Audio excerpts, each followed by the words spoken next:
Madison Blake was the kind of girl people noticed. Her golden blonde hair caught the sun like a halo, her bright green eyes reflected strength far beyond her 17 years, and her cheerleading uniform clung to her athletic form not with arrogance, but discipline.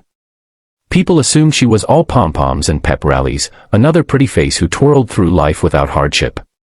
What they didn't know, what they couldn't see, was the grit in her blood, forged by her father, Master Sergeant Daniel Blake, a decorated combat veteran who raised his daughter not just to smile and wave but to survive and conquer. Madison's life had been a delicate balance between cheer practice and early morning Krav Maga drills, school dances and close-quarters combat techniques in their garage-turned-dojo. She was taught to hit fast, move smart, and never be afraid of anyone, especially not cowardly bullies hiding behind popularity and fake laughter. And yet, that's exactly what surrounded her now at Jefferson High. Bullies who didn't know what fire they were about to play with. It started with whispers in the locker room, snide comments, rolling eyes, snickers behind her back. Madison ignored them. Her focus was on qualifying for the all-state cheer team and maintaining her 4.0 GPA. But the whispers became louder. Bryce Tanner, the football team's arrogant captain with biceps the size of her waist and an ego bigger than the school itself, took special pleasure in targeting her.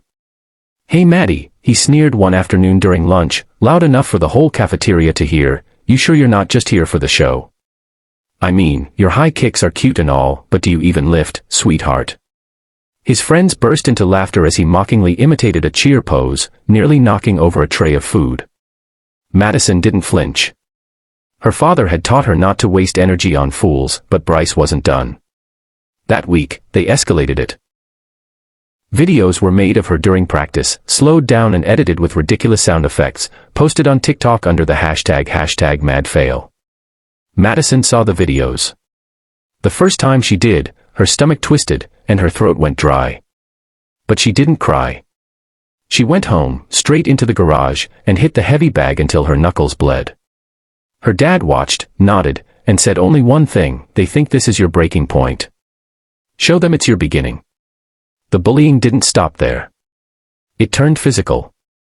One afternoon, as Madison headed toward the gym after school, she found her locker wide open, her cheer uniform soaked in sports drink, her sneakers cut at the soles, and the words, "Cheer SL*T" scrawled on the inside in black permanent marker. She didn't scream. She didn't panic. She took a slow breath, walked out calmly, and didn't report it. That night, she asked her father to increase the intensity of her training. For 2 weeks, she trained at dawn and dusk. Burpees, sparring, joint locks, psychological drills. Her dad reminded her over and over, real warriors stay calm until it's time to explode.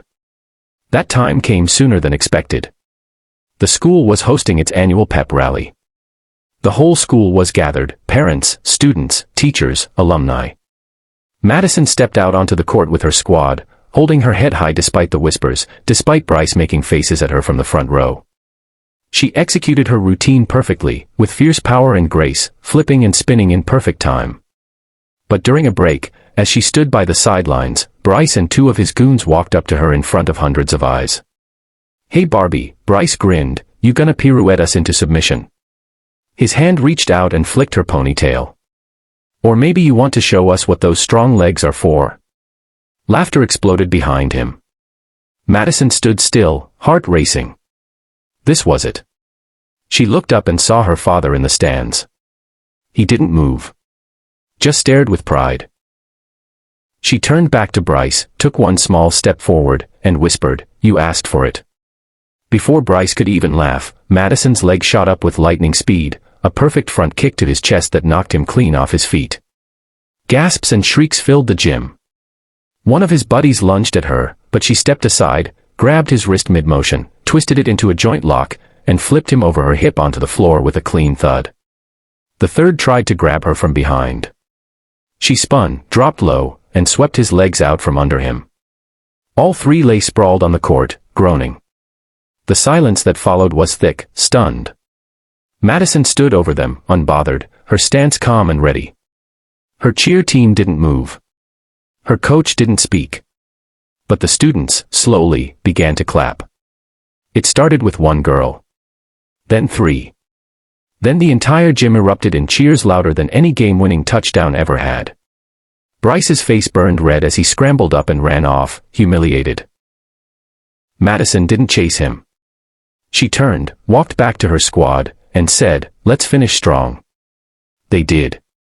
And when the principal tried to scold her, video evidence from dozens of students came to light within minutes. All showed Bryce instigating.